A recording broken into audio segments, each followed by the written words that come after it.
नमस्कार। जन आवाज़ के आज के इंटरव्यू में आपका बहुत बहुत स्वागत है। उत्तराखंड में कांग्रेस कर रही है संघर्ष ताकि सत्ता में हो 2022 में उनकी ताजपोशी, और इसी विषय पर बात करने के लिए हमारे साथ हैं उत्तराखंड कांग्रेस के मुख्य प्रवक्ता श्री मथुरा दत्त जोशी। जोशी जी, आपका बहुत बहुत स्वागत है। धन्यवाद। नमस्कार सर, मेरा सबसे पहला प्रश्न आपसे ये रहेगा कि आपके राजनीतिक जीवन की शुरुआत कहाँ से हुई और जीवन में ऐसी क्या तब्दीलियां आई, ऐसे क्या घटनाक्रम आए, क्योंकि आप कोई भी कैरियर बना सकते थे, आपने अपना कैरियर का रास्ता पॉलिटिक्स को ही क्यों चुना, मैं ये जानना चाहता हूँ। हाँ, निश्चित रूप से कैरियर में बहुत कुछ किया जा सकता था और इत्तेफाक है कि राजनीति में आ गए और राजनीति में ही जमे रह गए।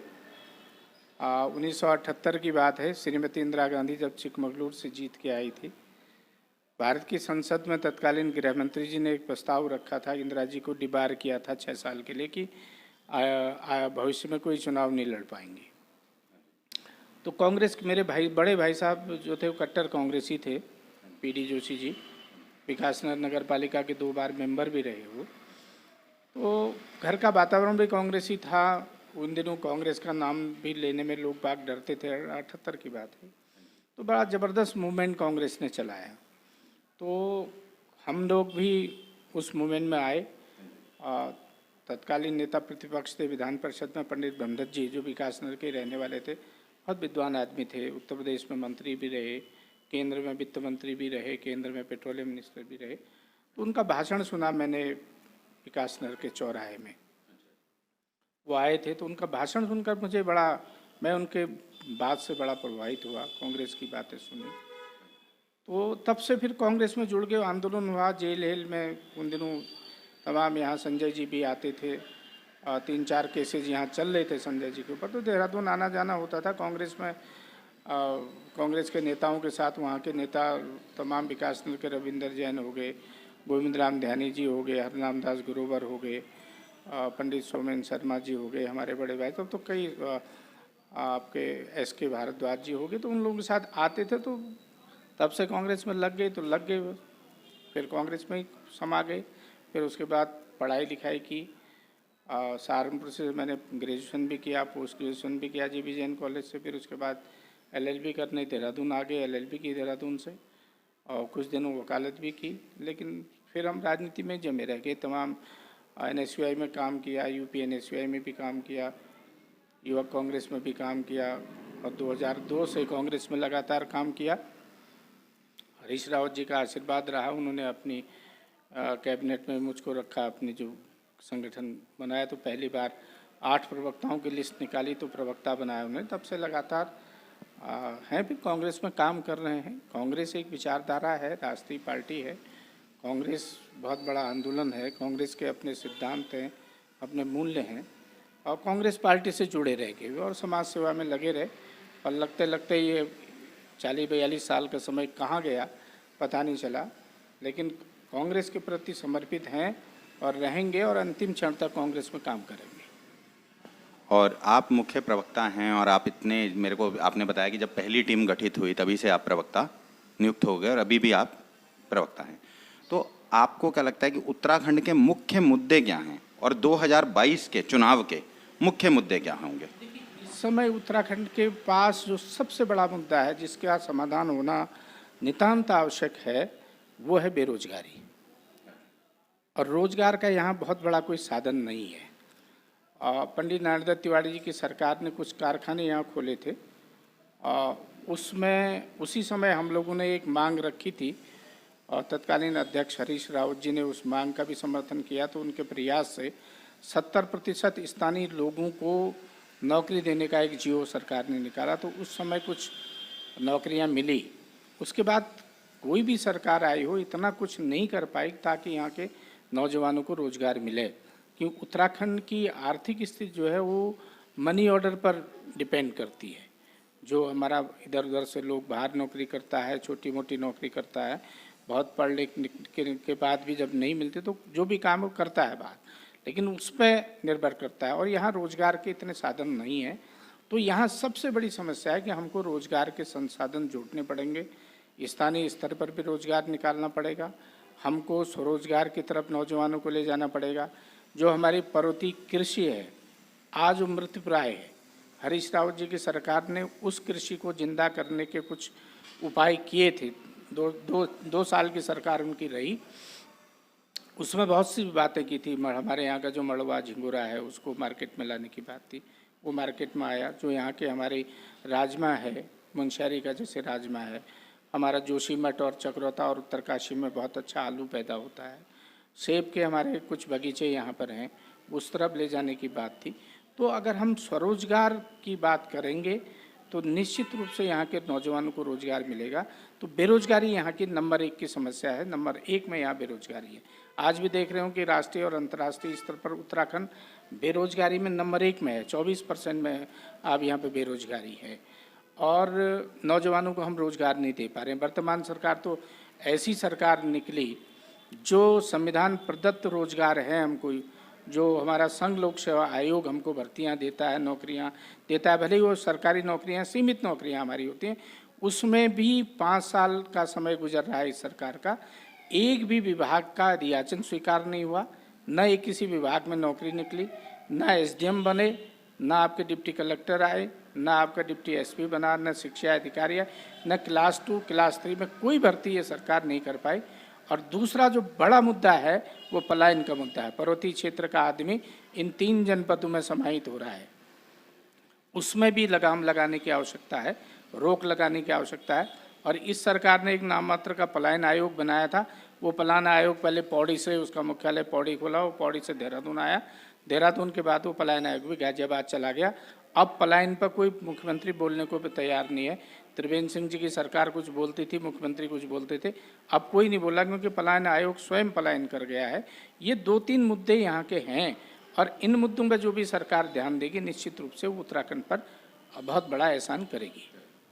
जैसे आपने कहे कि भाई उत्तराखंड में मुख्यमंत्री बन गए हैं अभी तक 11 और कार्यकर्ता काट रहे हैं केक, और आज भी बेरोजगारी का मुद्दा है सबसे नंबर 1।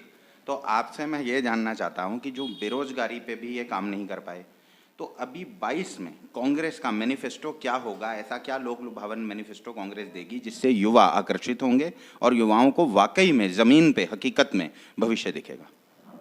देखिए, मैंने कहा कि हमको बेरोजगारी के मामले में बहुत कुछ चीज़ें सोचनी पड़ेंगी कि हम किस तरह का रोजगार यहाँ दे सकते हैं। आप क्या मतलब रोजगार जनरेट करने के लिए कुछ आपके पास विजन हो? नहीं, निश्चित रूप से विजन है, कांग्रेस के पास बड़ा विजन है, कांग्रेस के नेताओं के पास विजन है। हमने उसमें प्रयास भी किया था, पिछली सरकारों ने प्रयास भी किया। स्थानीय स्तर पर हम स्वरोजगार की तरफ कुछ ले जा सकते हैं, स्थानीय उत्पाद से उनको जोड़ सकते हैं, स्वयं सहायता समूह भी हम बना सकते हैं। जो हमारे होटल इंडस्ट्री है, पर्यटन के माध्यम से हम उसमें कुछ लोगों को रोजगार दे सकते हैं। लेकिन जो बड़ा काम, और भी बड़ा काम है, देखिए सरकारी नौकरियां तो बहुत सीमित नौकरियां हैं, हमको कुछ न कुछ ऐसा काम सोचना पड़ेगा जिससे कि हमारे अधिकांश लोगों को, जो आप मान के चलिए कि अगर हम 30% भी रोजगार दे देंगे तो बड़ी बात होगी। उसके लिए हमको पर्वतीय क्षेत्र में हमने कृषि में भी कुछ काम करने पड़ेंगे, दुग्ध उत्पादन की क्षमता हमको बढ़ानी पड़ेगी, स्वरोजगार की तरफ हमको लोगों को प्रोत्साहित करना पड़ेगा। स्वरोजगार की तरफ प्रोत्साहित करने तक ही सीमित न कि उसकी मार्केटिंग की तरफ भी हमको देखना पड़ेगा। अगर कोई उत्पाद हमारा, जैसे हमारे यहाँ फलोद्यान का काम कोई कर रहा है, बगीचे अगर लगा रहा है, हमने उसके मार्केटिंग की व्यवस्था भी करनी भी, या तो सरकार उसको खुद खरीदे, सरकार नहीं खरीदते तो प्राइवेट लोगों को दे, प्राइवेट लोगों के बाद भी नहीं होता तो उसके लिए अलग से कोई सरकार एक ऐसी व्यवस्था करे कि जो लोग उत्पादन करते हैं उसकी मार्केटिंग हो। अदरक का बहुत अच्छा उत्पादन हो सकता है, आलू का हो सकता है, राजमा का हो सकता है। तो इन चीज़ों के लिए हमको उसको सुरक्षित करना पड़ेगा। उनके जो उत्पाद हैं उनकी जो मार्केटिंग को अगर हम गारंटी देंगे आपका उत्पाद हम खरीदेंगे। अब दूध का काम बहुत अच्छा हो सकता था पर्वतीय क्षेत्र में, चारे की व्यवस्था स्थानीय स्तर पर भी है और अच्छे चारे की व्यवस्था भी हम कर सकते हैं। उसमें भी सरकार अगर काम करे, उसमें रोजगार के अच्छे साधन उपलब्ध हो सकते हैं। कुछ हमारे सेक्टर ऐसे हैं, जैसे सेलाकुई में हमने इंडस्ट्रियल स्टेट बनाया, उसमें कुछ हम अच्छी इंडस्ट्री और ला सकते हैं, जिसमें कुछ इंडस्ट्रियाँ ऐसी है कि एक ही इंडस्ट्री में 1000 लोगों को रोजगार दे सकते हैं। हमारे जो सितारगंज में बनाया, काशीपुर में एक नया इंडस्ट्रियल स्टेट हरीश रावत जी की सरकार ने बनाने की बात की थी, इस सरकार ने उस तरफ देखा भी नहीं। कोई का, ये सरकार कहती है, कितना बड़ा झूठ इनके मंत्री ने, जो वर्तमान अध्यक्ष हैं, उन्होंने बोला कि हमने 7.5 लोगों को रोजगार दे दिया। भाई कहाँ दे दिया? मैंने उदाहरण देके आपको कहा कि लोक सेवा आयोग जो रोजगार देने का काम करता है, चाहे अधीनस्थ चयन आयोग हो चाहे लोक सेवा आयोग हो, दोनों के दोनों ने 5 साल में 5 नियुक्तियां नहीं की हैं। हमको सबसे बड़ा काम होगा कि रोजगार की दिशा में स्थानीय स्तर पर ऐसा काम करना पड़ेगा कि जिससे लोगों को रोजगार मिले, वहाँ के उसकी आर्थिकी भी मजबूत हो, और सरकार को एक तरफ उसकी गारंटी देनी पड़ेगी कि अगर आप ये काम करोगे तो इसको हम इस तरीके से सिक्योर करेंगे और आपकी मेहनत का फल हम आपको देंगे, तो निश्चित रूप से उससे पलायन भी रुकेगा और रोजगार की समस्या का समाधान भी होगा। मतलब आपका कहना है कांग्रेस रोजगार सृजन करेगी। अब मैं आपसे कुछ आपका निजी प्रश्न ये जानना चाहूँगा कि आप उत्तराखंड में 2022 के चुनाव बहुत निकट हैं, अब कुछ ही महीने रह गए, चंद महीने रह गए, तो आप किस विधानसभा क्षेत्र से अपनी दावेदारी करते हैं और आप कहां से अपने आप को पार्टी से चाहते हैं कि पार्टी टिकट दे और आप वहां से चुनाव लड़ें? देखिए, मैंने पिछली बार भी पिथौरागढ़ विधानसभा से टिकट मांगा था, लेकिन हमको नहीं मिला। उसके बाद तत्कालीन वहाँ के विधायक थे स्वर्गीय प्रकाश पंत जी, जो यहाँ वित्त मंत्री भी रहे, उनकी मृत्यु हुई। उसके बाद बाई इलेक्शन हुआ, मैंने तब भी मांगा पार्टी से। हालांकि वहाँ के जो विधायक चुनाव लड़ते थे मयूख सिंह महर, उन्होंने कहा कि मैं चुनाव नहीं लड़ रहा हूँ। उसके बाद फिर मैंने पार्टी में दावेदारी की। खैर पार्टी ने उसमें मुझे नज़रअंदाज किया। मेरे से योग्य व्यक्ति पार्टी में होंगे, उन्होंने उनको टिकट दिया। फिर मैं पुनः पार्टी से वहीं के लिए निवेदन करूँगा, अगर पार्टी चाहेगी तो टिकट देगी तो निश्चित रूप से चुनाव लड़ूंगा और जीत के भी दिखाऊँगा। और हमने इस 40 साल के सार्वजनिक जीवन में बहुत से काम किए होंगे। हमें नहीं कहते कि व्यक्ति परिपूर्ण होता है, बहुत सी गलतियां भी होती हैं, नहीं कर पाता है, और हो सकता है आदमी का भाग्य भी कभी कभी काम नहीं करता, हमारा भी नहीं कर रहा होगा। लेकिन पार्टी अगर हमको मौका देगी तो निश्चित रूप से हम अपने को सिद्ध करके दिखाएंगे कि जो आदेश पार्टी करेगी, पार्टी में अपने को खरा, अपनी मेहनत से उसमें हम अपने को खरा उतारने का प्रयास करेंगे। अगर पार्टी टिकट देगी तो पिथौरागढ़ से टिकट मांगता हूँ, अगर पार्टी देगी तो निश्चित रूप से चुनाव वहाँ से लड़ेंगे। और अभी ये जो नई टीम गठित हुई है, आप जानते हैं कि इसके अंदर सभी खेमों को खुश करने की एआईसीसी द्वारा प्रयास किया गया है, तो आपको क्या लगता है इसमें हर वर्ग को कुछ ना कुछ सम्मान मिला है, सबको अधिकार मिला है, तो आपको क्या लगता है ये जो टीम बनी है, क्या यही विजयी टीम होगी, यही विनिंग टीम होगी 2022 की कांग्रेस की? निश्चित रूप से देखिए, ये विजयी टीम होगी और कांग्रेस का हर वो कार्यकर्ता विजयी टीम में सम्मिलित होगा जो बूथ में काम करने वाला आदमी होगा। हम बार बार पार्टी से इस बात के लिए करेंगे, टीमें बनती हैं, टीमें बिगड़ती रहती हैं, लेकिन अगर पार्टी धरातल पर मजबूत नहीं होगी तो आप कितनी टीम बना लीजिए, कितने अच्छे लोगों को ले आइए, आपको धरातल में काम करने वाले वर्कर तैयार करने होंगे। अगर आपके बूथ में बैठने वाला वर्कर नहीं होगा, आप कुछ भी कर लीजिए, कुछ नहीं होता है। हमने बहुत से प्रदेशों में बाहर भी काम किया। मैं लगातार संगठन में ही काम कर रहा हूँ, संगठन जो जिम्मेदारी देता है वो काम हम करते हैं। अन्य प्रदेशों में भी हम लोग जाते हैं, एआईसीसी की कृपा रहती है, बुलाते हैं, हम जाते हैं। लेकिन मेरा अपना मानना है कि जब तक हम बूथ स्तर पर अपने को मजबूत नहीं करेंगे, पोलिंग के दिन हमारे वोट को बाहर निकालने वाला व्यक्ति अगर पोलिंग बूथ में खड़ा नहीं होगा तो हम कैसी टीम बना ले, बहुत कुछ होने वाला नहीं है। लेकिन इस समय जो टीम बनी है वो बैलेंस टीम है, काम करेंगे। लेकिन पार्टी हाईकमान से फिर भी मेरा प्रदेश नेतृत्व से और पार्टी हाईकमान से निवेदन है कि अगर हम बूथ कमेटियों के ऊपर ध्यान दें, हम अगर निचले स्तर के वर्कर की भावनाओं का ध्यान रखेंगे, निश्चित रूप से पार्टी विजयी होगी, पार्टी कभी नहीं हार सकती। सबसे बड़ा काम है कि आपको जो हमारा निचले स्तर का वर्कर है उसका ध्यान रखना पड़ेगा, उसका सम्मान करना पड़ेगा। और दिल्ली से आई पार्टी आम आदमी पार्टी, वो भी इस चुनावी समर में ताल ठोक रही है, तो आपका क्या कहना है कि आम आदमी पार्टी की झाड़ू कितनी चलेगी और उत्तराखंड में झाड़ू पहाड़ में चल पाएगी या नहीं चल पाएगी, आप मुझे बताइए। देखिए, लोकतंत्र में हर राजनीतिक दल को अपनी किस्मत आजमाने का अधिकार है। हर व्यक्ति अपनी अपनी बात कर सकता है, हर पार्टी अपनी बात, अपनी नीति की बात कर सकती है, सब कुछ कर। लेकिन सवाल इस बात का है कि देखना ये पड़ेगा कि वो पार्टी केवल सत्ता प्राप्ति की बात कर रही है कि क्या उस राज्य के हित में भी काम करेगी। हम उत्तराखंड की बात करेंगे, आम आदमी पार्टी आपने कहा कि यहाँ एंट्री कर रही है, आ रही है, उनके राष्ट्रीय संयोजक भी आए, दिल्ली के मुख्यमंत्री जी हैं, लेकिन यहाँ के लोगों को ये सोचना पड़ेगा कि दिल्ली में हमारे उत्तराखंड के कितने लोग रहते हैं, उनके हित में उस पार्टी ने इस 5 वर्षों में क्या काम किया, वो 8 साल से दिल्ली में सत्ता में उन्होंने क्या काम किया, ये भी देखना पड़ेगा। उसके बाद जो नारा वो दे रहे हैं, क्या उससे उत्तराखंड की प्रतिपूर्ति हो जाएगी? उत्तराखंड के नौजवान को रोजगार मिल जाएगा? उत्तराखंड में पलायन रुक जाएगा? क्या उत्तराखंड की कृषि रुक जाएगी? क्या जो भूमि का अधिकार है, भू कानून की बात यहाँ पर हो रही, वो मिल जाएगा? क्या ये कई मुद्दे हैं। क्या शिक्षा व्यवस्था सुधर जाएगी? क्या स्वास्थ्य की सेवाओं में सुधार हो जाएगा? ये कहाँ रोड मैप है? आप एक बात कहें कि हम आपको बिजली फ्री देंगे, ये बात तो हमारे राष्ट्रीय महामंत्री हरीश रावत जी 2 साल पहले कह चुके हैं। अगर कांग्रेस सत्ता में आई तो हम पहला काम करेंगे, जिस तरह के हमसे मध्य प्रदेश, राजस्थान और छत्तीसगढ़ और पंजाब में किसानों की बिजली बिल माफ़ करने का काम किया। किसानों को हमने बिजली बिल हमने उनके आधे दाम पर भी बिजली बिल दिए और बिजली के बिल माफ़ किए बहुत से लोगों के, और 100 यूनिट से लेकर 200 यूनिट तक की बिजली भी फ्री दी, और 200 के 400 के बीच में आधी दी, और 400 के बाद पूर्ण। हम तो इस ड्राफ्ट में 2 साल से काम कर रहे हैं, ये तो आज आए हैं, हमारा नारा चुरा के कर रहे हैं हम बिजली फ्री देंगे। मैं इसलिए ये पूछना चाहता हूँ कि आप ये बताएं कि आपकी रोजगार की क्या नीति है, आपके पलायन की क्या नीति है। आज ये प्रदेश आर्थिक स्थिति से बहुत कमज़ोर प्रदेश है। नॉन प्लान का हमारा बहुत ज़्यादा खर्चा है, 70% हमारा नॉन प्लान में खर्च होता है, 30% हमारा राज्य की योजना में खर्च होता है, और हम केंद्र के पर निर्भर रहते हैं। हमारी 90% योजनाओं में खर्चा केंद्र से आता है। तो कहाँ से हमारे इस प्रदेश की आर्थिक स्थिति को मजबूत करने की बात करेंगे, कहाँ से लोगों को रोजगार देंगे, इसका पहले बताएं ना। उसके बाद तो ये फ्री देंगे, ठीक है, जो भी देंगे वो देखा जाएगा। आम आदमी पार्टी को यहाँ के नौजवानों के हित में, यहाँ के किसानों के हित में, यहाँ की महिलाओं के हित में क्या नीति है, पहले इसको स्पष्ट करना चाहिए।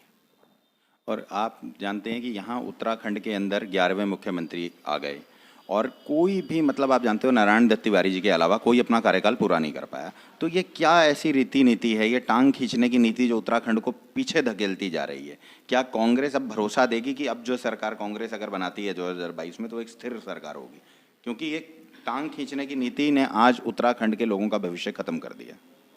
निश्चित रूप से मेरा मानना ये है कि कम से कम जो भी व्यक्ति मुख्यमंत्री बने, जिस पार्टी का बने, उस राजनीतिक दल को, अपने व्यक्ति को 5 साल का कार्यकाल पूरा करने का मौका मिलना चाहिए, और एक नीति को लेकर, एक नियत को लेकर और एक रीति को लेकर उनको चलने की आवश्यकता है। और एक टाइम बाउंड प्रोग्राम बनाकर एक राज्य के विकास का एक रोड मैप तैयार करके अगर मुख्यमंत्री को समय दिया जाए तो निश्चित रूप से काम होंगे। और जिस तरीके से भाजपा ने इस प्रदेश में अब 10 साल राज किया, 8 मुख्यमंत्री इन्होंने दे दिए हैं, और अभी भी 3 मुख्यमंत्री उन्होंने बदले हैं, वो निश्चित रूप से वो राजनीतिक अस्थिरता का सबसे बड़ा सबूत है। इसलिए मैं बार बार कहता हूं कि भारतीय जनता पार्टी इस प्रदेश में राजनीतिक अस्थिरता की जननी है। उन्होंने हर हमेशा राजनीतिक अस्थिरता दी। राज्य बना, 2 मुख्यमंत्री दिए 2 साल के अंदर, उसके बाद 2007 से 12 तक इनकी सरकार रही तो 3 मुख्यमंत्री दिए। आज 2017 से 22 में 3 मुख्यमंत्री दे दिए। हो सकता है एक आध मुख्यमंत्री और बदल दें, लेकिन मुख्यमंत्री बदलने से काम नहीं चलेगा। आपको नीति तय करनी पड़ेगी और किसी भी व्यक्ति को समय देना पड़ेगा कि वो 5 साल में अपनी जवाबदेही तय होनी चाहिए कि ये काम हमने दिया था। अपने घोषणा पत्र को हाथ में लेके चले कि हमने ये काम की सोचा था और ये काम कर दिया।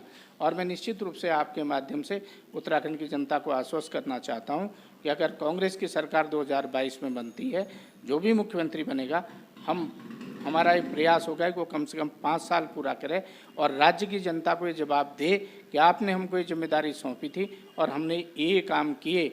हम नौजवानों को रोजगार देने की बात करेंगे, हम पलायन रोकने की बात भी करेंगे, जितनी हमारी सामर्थ्य होगी।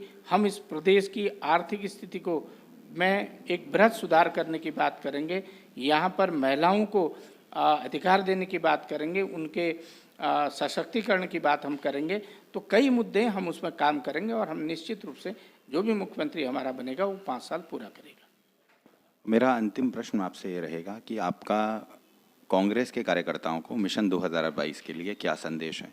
देखिए, जिस तरीके से 5 साल का भारतीय जनता पार्टी का कार्यकाल है, यहाँ का नौजवान, विशेषकर इस सरकार ने उस नौजवान के ऊपर लाठीचार्ज करके उसके खून की होली खेलने का काम किया। उसको रोजगार देने के बजाय लाठियां भांजने का काम किया, उसके खून की होली खेलने का काम इस सरकार ने किया।